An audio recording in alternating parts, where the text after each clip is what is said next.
Olá!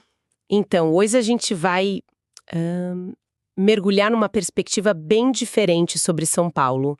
Sabe, os materiais que a gente analisou propõem uma coisa instigante. E se a verdadeira essência cyberpunk, aquela coisa toda, não estivesse, sei lá, em Tóquio, com seus neons, mas aqui mesmo, pulsando em São Paulo. Tipo, uma distopia cyberpunk da vida real. Exato. É uma provocação interessante. É curioso, né? Porque a gente fala cyberpunk e, putz, a imagem que vem é Blade Runner, chuva, neon pra todo lado, prédio que não acaba mais. Sim, total. Carro voador, implante, essa estética ficou muito marcada na cultura pop, né? Isso. Mas a análise que a gente viu argumenta que isso é só a casca. A aparência. Talvez até desvie o foco do que importa. Pois é. Essa análise convida a gente a, tirar um pouco esses óculos de neon, sabe? E olhar para o fundamento do gênero. O cyberpunk nasceu como uma crítica social, né? Uma crítica bem forte. Questionando a tecnologia, o poder das empresas, a desigualdade. Exatamente. E a proposta aqui é essa. Será que a estrutura de São Paulo, a sociedade, a economia, o jeito como a tecnologia é usada, será que isso não se encaixa melhor nesses conceitos originais do cyberpunk? Então, beleza. Nossa missão aqui é meio que desmontar essa ideia. Explorar o que os textos apresentam, os argumentos, as evidências, e tentar entender por que São Paulo, mesmo sem parecer um filme, poderia ser considerada, na essência, cyberpunk. Ok, vamos lá, vamos desempacotar isso. Vamos. Começando pelo visual, então. Que é o que confunde, né? Essa estética clássica, luzes piscando, telão gigante, arquitetura opressora. Não é bem a cara de São Paulo, né? Não é, os textos até comentam isso. A paisagem da cidade é mais misturada, talvez. Claro, teve a Lei Cidade Limpa lá em 2007, que limpou muito o anúncio. Sim, tirou bastante poluição visual. Mas as fontes sugerem que é mais que isso. Talvez a própria bagunça arquitetônica, a falta daquele planejamento que cria a cidade de ficção científica, sabe? Sem dúvida. E aí entra um ponto que as leituras batem muito na tecla. Parece que rolou uma despolitização do termo cyberpunk. Como assim? O foco ficou tão grande na estética, no neon, no visual, que a crítica original, a mensagem política, meio que se perdeu. O material sugere que muita coisa hoje se diz cyberpunk só pela aparência, sabe? Esvaziando o conceito. Entendi. A forma engoliu o conteúdo, né? Exato. É como se fosse só um estilo visual e não mais um alerta. Tá. Então, para sacar essa tese sobre São Paulo, a gente precisa voltar para essa essência. O que seria o cyberpunk conceitual, então, segundo esses materiais? Olha, eles descrevem sociedades que, assim, por fora parecem avançadas tecnologicamente, mas por dentro estão decadentes, socialmente quebradas. E o acesso à tecnologia é totalmente desigual. Aquele lema famoso, né? High-tech, low-life. Esse mesmo. Alta tecnologia para uma galera muito pequena e a maioria vivendo na precariedade. Muitas vezes usando tecnologia velha, de segunda mão, remendada. As cidades cyberpunk originais, então, não eram lugares legais para a maioria. De jeito nenhum.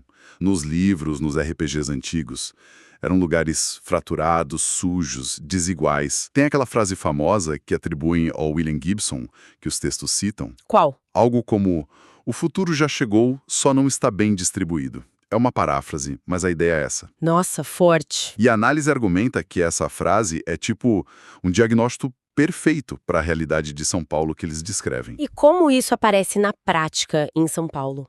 Os textos trazem os exemplos que são quase inacreditáveis. Sim, são bem chocantes. Falam de CEOs, né, executivos de altíssimo nível, usando helicóptero como se fosse táxi aéreo, para ir e voltar do trabalho, passando por cima do caos do trânsito. Um luxo absurdo, né? E os textos mencionam isso, que São Paulo tem uma das maiores frotas de helicópteros do mundo para atender essa elite. Enquanto isso, esses mesmos textos falam dos condomínios de luxo, verdadeiras fortalezas, né? Totalmente. Segurança privada com tecnologia de ponta, drone de vigilância voando sozinho fazendo ronda. Reconhecimento facial para entrar, sensor de movimento, quase uma base militar para proteger pouca gente. Uma infraestrutura de segurança pesadíssima. E qual é o outro lado da moeda? Para a maioria da população. Aí o material descreve o transporte público. Frequentemente caótico, insuficiente, ônibus lotado, quebrando toda hora. Ficam parados em enchente, né? Isolando bairros inteiros. A imagem que fica é essa mesmo. O helicóptero voando e o ônibus lá embaixo, parado na água. Essa imagem, essa justaposição brutal, é o coração do high-tech low-life.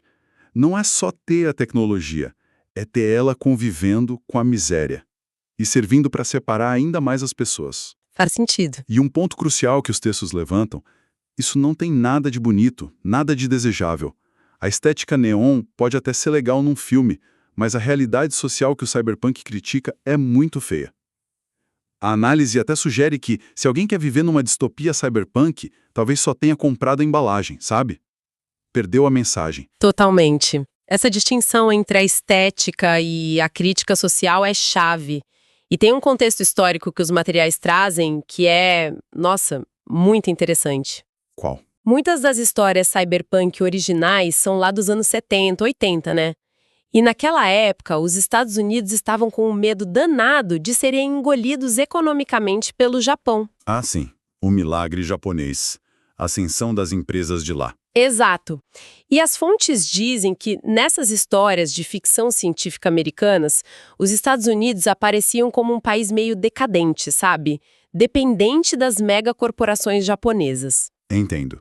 E por que isso é importante para a nossa discussão sobre São Paulo? Porque essa ficção colocava os Estados Unidos numa posição meio que de periferia do capitalismo, dependentes de um centro mais forte, que seria o Japão naquelas histórias.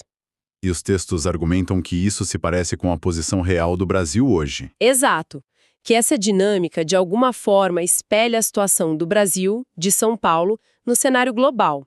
Um país visto como parte da periferia do sistema, dependente de capital, de tecnologia de fora. Então, a estrutura daquelas cidades americanas da ficção talvez tivesse mais a ver com a São Paulo real do que com Nova York ou Tóquio da época. Essa é a provocação. Essa é a ideia central. E aí vem um dado que os materiais destacam que é... Uau! Conta aí. Mike Pondsmith, o criador do RPG de mesa Cyberpunk 2020, que deu origem ao jogo famoso o 2077. Sim, um clássico.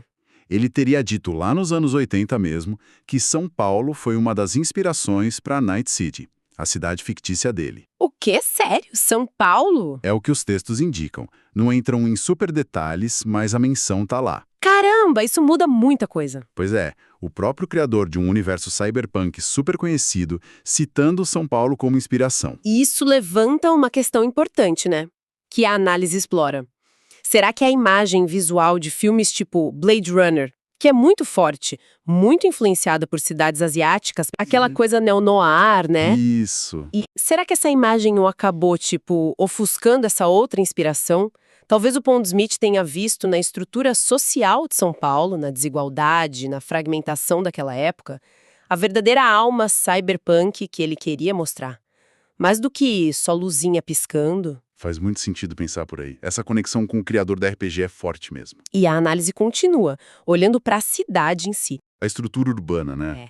Descreve esses contrastes que são absurdos. O exemplo que sempre choca é Paraisópolis do lado da Faria Lima. Duas realidades completamente diferentes, coladas uma na outra. Os textos falam 9 quilômetros, 20 minutos de carro talvez, separando mundos. E não é só a grana. Os textos falam também da mistura cultural de São Paulo, que é uma coisa muito intensa. Verdade, a comunidade japonesa gigante, a libanesa.